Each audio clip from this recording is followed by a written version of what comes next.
level na to, then level up. And then, kung ano yung natutunan mo sa previous levels ng games, magagamit mo yan sa level up na game. Kaya nga, if you have learned patience, understanding, faith, being honest, being humble, that's a very important characteristics that you have to practice in life, guys. Kasi, God will bless you more. Especially if you are kind and generous to your blessings.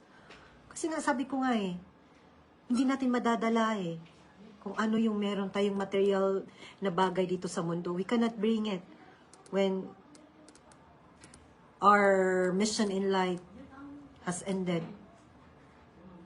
Ako, ang nilook forward ko na lang talaga is to be with God in heaven.